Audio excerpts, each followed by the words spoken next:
El Espíritu del Señor está sobre mí, por cuanto me ha ungido para dar buenas nuevas a los pobres. Me ha enviado a sanar a los quebrantados de corazón, a pregonar libertad a los cautivos, a poner en libertad a los que sufren.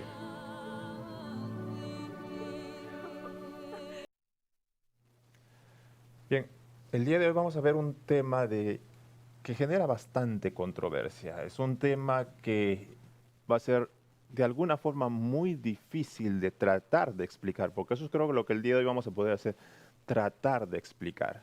Es un concepto que para muchos genera una inmensa interrogante.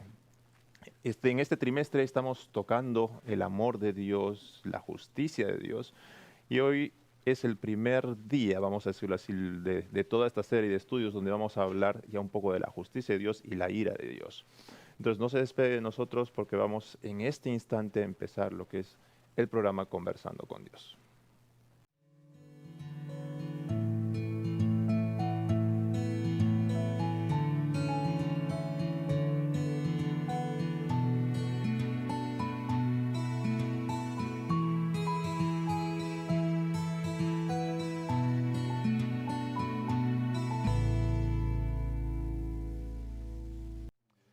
Bien, una vez más, vamos a empezar a hablar ahora de lo que es la ira de Dios. Y es la ira del amor divino. Es el título de la lección del estudio de esta semana.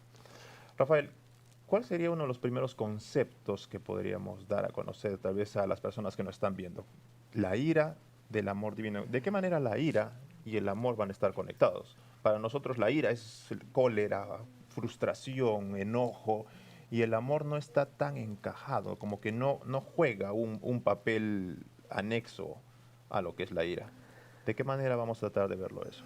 Creo que, como tú decías al inicio, vamos a tratar. Dios es un misterio. Y tratar de explicar a Dios. ¿Quién? Como decíamos anteriormente, acá tenemos a los profetas tratando de explicar a Dios usando emociones humanas. Tratando de explicar a Dios dándole una forma humana. ¿Por qué? Porque es un lenguaje literario que ellos tienen para a ver si entendemos. Los profetas eran hombres como todos nosotros, inspirados por el Espíritu, pero limitados por la humanidad. Entonces ellos tratan de explicar lo que solamente Jesús vino a explicar, digamos, podríamos decir, en forma humana, ¿no? Exacto. Pero entonces tenemos aquí la ira del amor divino. Entonces, amor y ira, como que en nuestra mente no combina. Claro. O eres amor o eres ira en ese momento. Exacto, porque como estabas diciendo, estamos en lenguaje humano, estamos tratando de poner a Dios a nuestro nivel para poder entender y decir, ¿sabes qué? Mira, así funciona más o menos Dios.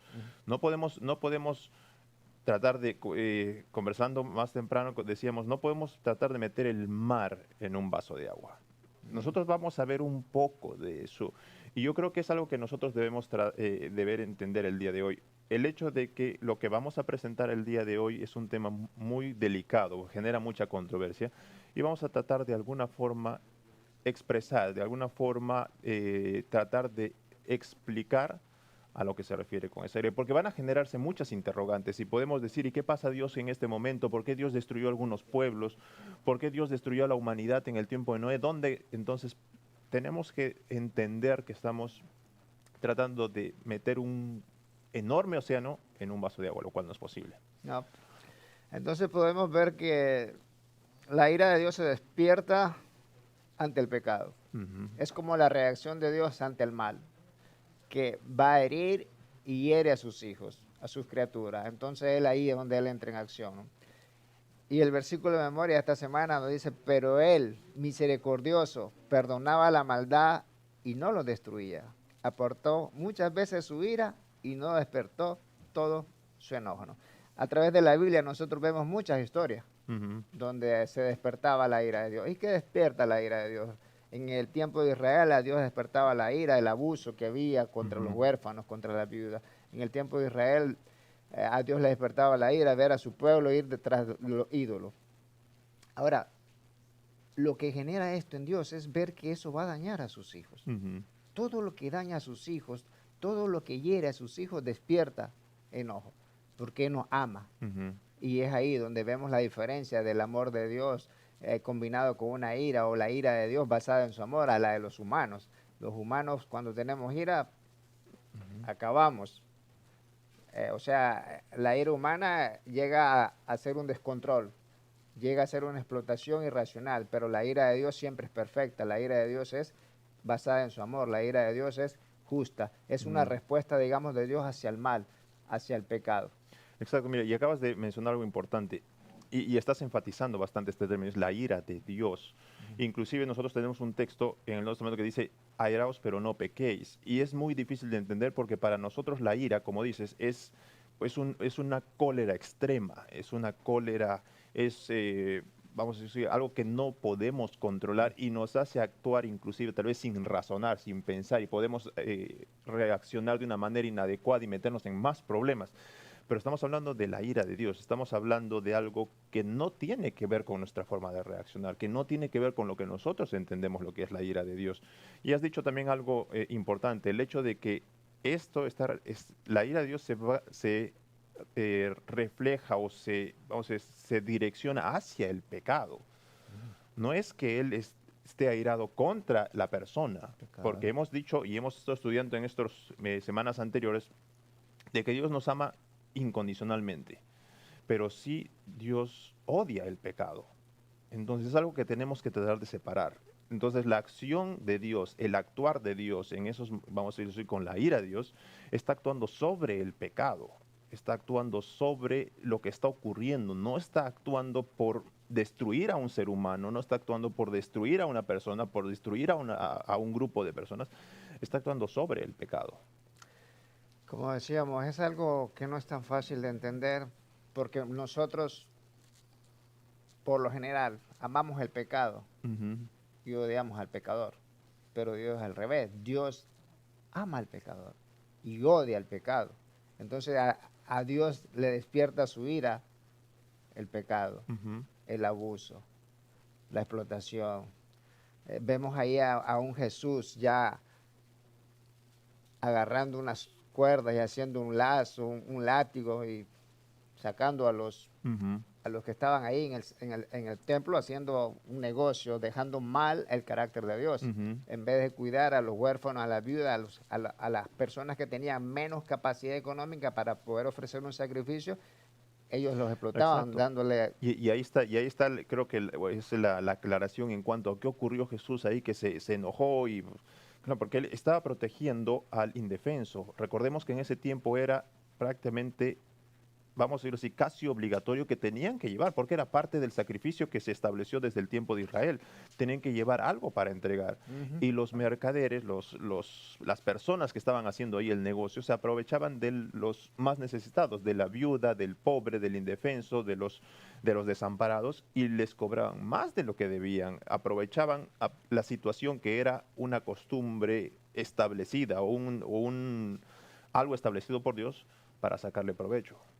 Y entonces es cuando Jesús ve la injusticia y él actúa en bien de los necesitados, en bien de el pobre, en bien de la viuda. Hay otro relato donde los niños vienen a Jesús Ujú. y Los se discípulos lo molestan apartan. los discípulos.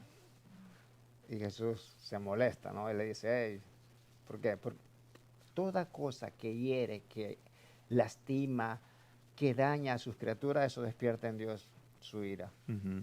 Y por eso es que si nosotros vemos el carácter de Dios fue tergiversado por el pecado en las mentes humanas. Y Satanás, eso es lo que él se encarga de hacer, ¿no? De producir en nosotros una mala comprensión de Dios, una Ujú. mala Tergiversar. tergiversar el carácter de Dios. Ujú. Entonces, vemos a un Dios como lo veían los griegos, un Dios insensible, un Dios que no le importa lo que esté pasando, un Dios que solo quiere que tú le ofrezcas sacrificio para que Él esté en paz contigo y esté feliz. Entonces, Ujú. ellos llevaban sacrificios hasta humanos para que Dios esté calmo, para que no Ujú. nos esté tirando maldiciones, ¿no? Mira, y a pesar de que la lección también lo menciona, y a pesar de que nosotros un poco, vamos a decirlo así, como criticamos a uno de los profetas de Dios, que es Jonás, ¿ok? Que no obedeció a Dios y todo eso, era uno de los que mejor lo conocían.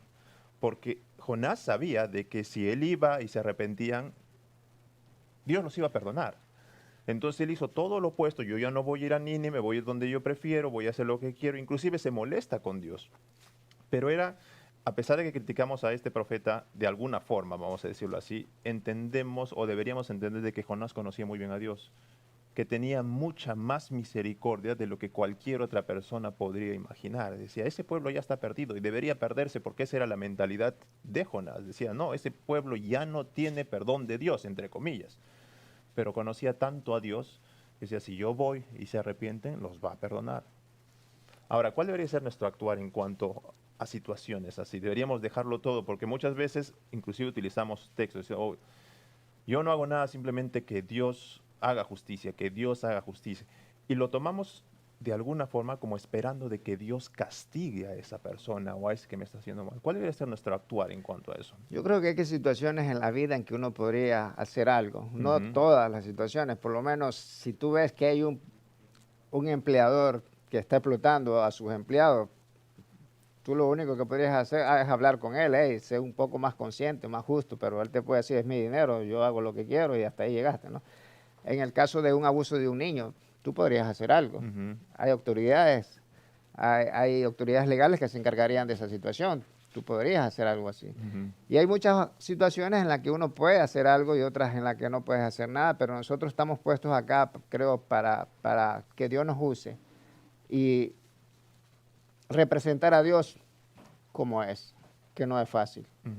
Dios quiere que lo representemos como un Dios compasivo, como un Dios de amor, pero al mismo tiempo como alguien que odia el pecado, que odia las injusticias. Y eso deberíamos hacer nosotros, unos canales donde Dios pueda mostrarse que odia el pecado, odia la injusticia, y no ser parte del mismo jueguito del enemigo. Exacto. Entonces, el día de hoy, una vez más, hemos tratado de encapsular un poco, tal vez, la idea de lo que es precisamente la lección el día de hoy, de la ira del amor divino. La próxima semana vamos a seguir tocando un poco este tema porque habla ya del amor de Dios por la justicia. Entonces vamos a ver cómo el amor y la justicia también van de la mano. Síguenos acompañando en el programa del día de hoy. La próxima semana los esperamos también para poder aprender mucho más mientras estamos conversando con Dios.